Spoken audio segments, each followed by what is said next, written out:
நெல்லையப்பர் கோயிலில் ஆனி பிரம்மோற்சவத்தை ஒட்டி தேரோட்டம் வெகு விமர்சையாக நடைபெற்று வருகிறது. கூடுதல் தகவல்களை செய்தியாளர் சிவகுமார் வழங்க கேட்கலாம்.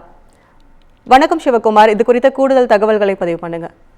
நெல்லை மாவட்டத்தில் மட்டுமல்லாது தமிழகம் முழுவதும் பிரசித்தி பெற்ற சிவாலயங்கள் ஒன்றாக கருதப்படுறது பாத்தீங்கன்னா நெல்லையில் இருக்கிற அருள்மிகு நெல்லையப்பர் மற்றும் காந்திமதி அம்பாள் திருக்கோவில். ஏறத்தாழ 2000 ஆண்டுகளுக்கு முந்தைய பழமை வாய்ந்த இந்த கோயில்ல பாத்தீங்கன்னா நெல்லுக்கு வேலியிட்டவர் அப்படிங்கிறதுனால இந்த கோயில் இருக்கிறவர் நெல்லையப்பர்னு சொல்லி கூறப்படுது. ஆசியாவில் மிகப்பெரிய சிவன் கோயில்ல இது ஒண்ணு எனவும் தமிழகத்துல 3வது மிகப்பெரிய சிவன் கோவில் அப்படின்னு சொல்லி இதை சொல்லலாம். அதே மாதிரி பாத்தீங்கன்னா ஆசிய அளவுல 3வது மிகப்பெரிய தேர் இந்த தேரு. அந்த தேரோட 518வது தேர் திருவிழா இன்னைக்கு நடைபெறுது. ஏறத்தாழ 3 லட்சம் சதுரடி பரப்பளவில் அமைந்துள்ள இந்த கோயிலோட இந்த தேரோட உயரமானது 70 அடி உயரமும் 450 டன் எடையும் கொண்டு இதுவரை இந்த தேர் ஆச்சரியமா பார்க்கப்படுது. அது மட்டுமல்லாது இயந்திரத்தின் உதவியே தேடிட்டு இருக்கிற சில தேர்களுக்கு மத்தியில முற்றிலும் மனித சக்திகளை கொண்டே இந்த தேர் இழுக்கப்படுது.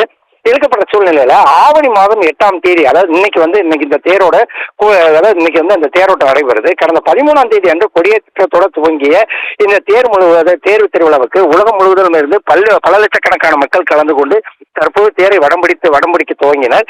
7 மணிக்கு இந்த தேரோட்டம் துவங்கும் அப்படின்னு சொல்லி கூறப்பட்ட நிலையில தேரை மாவட்ட ஆட்சியர் கார்த்திகேயன், அதே மாதிரி பாராளுமன்ற உறுப்பினர் ராபர்ட் பூஸ் ஆகியோர் சேர்ந்து இருக்கும்போது வடம் அருந்தலை எடுத்து தற்போது தேர் நிறுத்தப்பட்டிருக்குது. நிறுத்தப்பட்டதோடு இல்லாம இந்த தேருக்கு அந்த அறந்த வடத்துக்கான புதிய வரம் மாற்றும் பணி தற்போது நடைபெற்று இருக்குது.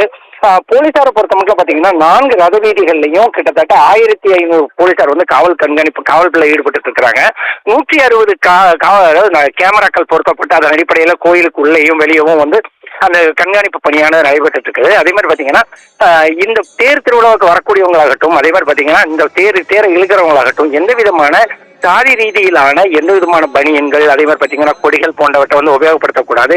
உபயோகப்படுத்தும் பட்சத்துல அவர்கள் மீது மட்டுமல்லாது அவர்கள் சார்ந்திருக்கிற அமைப்புகள் மீதும் கடுமையான நடவடிக்கை எடுக்கப்படும் அப்படின்னு சொல்லி கூறப்படுது. இதே மாதிரி இப்ப பாத்தீங்கன்னா இந்த தேர் இருக்கும் பணியானது இன்னும் ஒரு 20 நிமிடத்துல புதிய தேர், அதாவது அந்த புதிய வடமானது இப்பதான் கொண்டு போயிட்டு இருக்கிறது நமக்கு நல்லா தெரியுது. அதே மாதிரி பாத்தீங்கன்னா மிகப்பெரிய தேரான இந்த தேர் 6:45 தொடங்கி 7:30க்குள் இழுக்கப்படும் அப்படின்னு எதிர்பார்த்த நிலையில தற்போது அந்த வடமானது புதிதாக மாற்றும் பணி நடைபெற்று இருக்கிறதால தேரானது தற்போது நிலைநிறுத்தப்பட்டிருக்குது. இந்த 4 ரத வீதிகள், அதாவது பாத்தீங்கன்னா டவுன் பகுதிகளில் இருக்கிற 4 ரத வீதிகள்லையும் இந்த தேரானது சுற்றி மீண்டும் நிலைக்கு சேருவதற்கு ஏறத்தாழ மாலை 4 மணி அளவுல சேரும்னு எதிர்பார்க்கப்படுது. கற்பகம், உங்கள் தகவலுக்கு நன்றி சிவகுமார்.